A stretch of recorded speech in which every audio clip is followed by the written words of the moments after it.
There was a lot available in the ancient world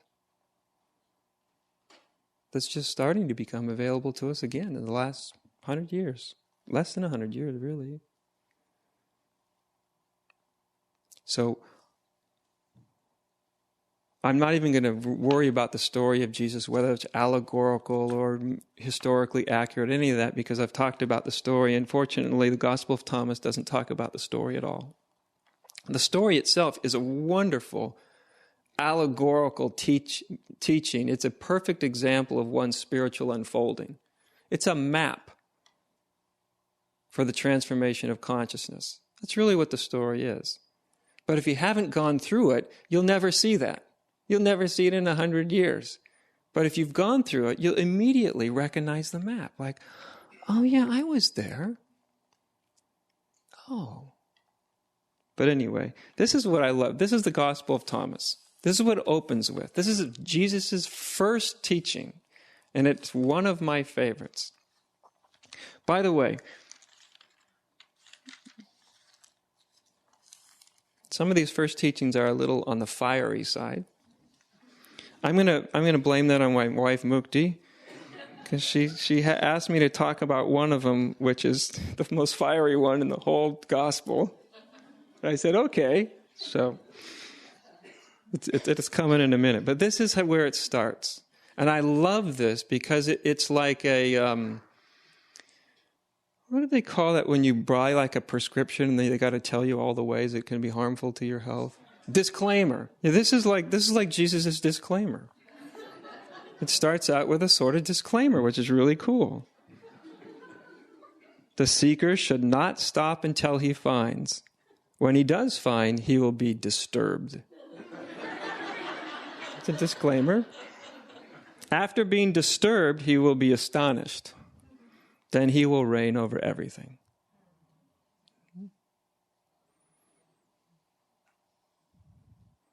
Now, if most of you, or anybody who really goes very far in spirituality, into the inside, the esoteric side of it, you have your own inkling. You have your own way of understanding what he's talking about here. When he does find, he will be disturbed. What that means, in part. By the way, everything I say these things mean, don't worry about it. It's just what I say. You are to come up with your own meanings. Does that make sense?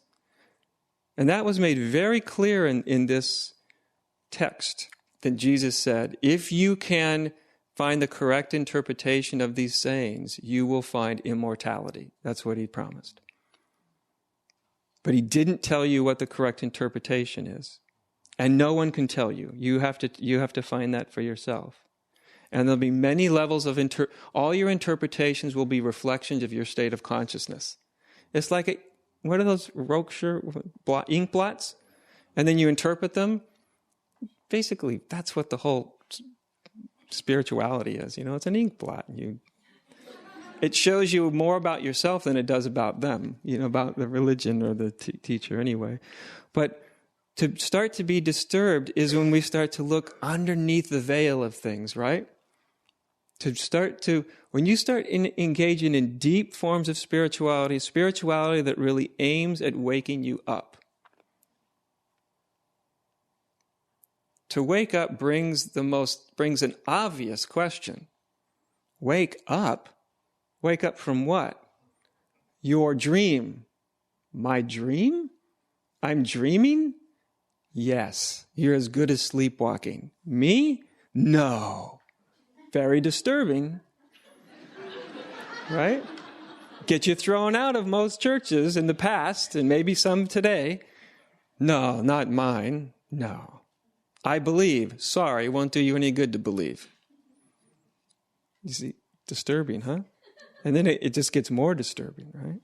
Because a real spirituality, a real deep, all the mystical forms of spirituality, all the esoteric forms of spirituality are really what they're based on is saying you don't see things properly. You don't see things as they actually are. You don't see things correctly.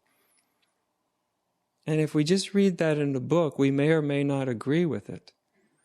But when you really start to see what that means, when you really start to see, and you start to see, oh, that means me. That means I'm not seeing things correctly. That means the things I believe might be wrong. And maybe you'll start to have beginnings of a shift of consciousness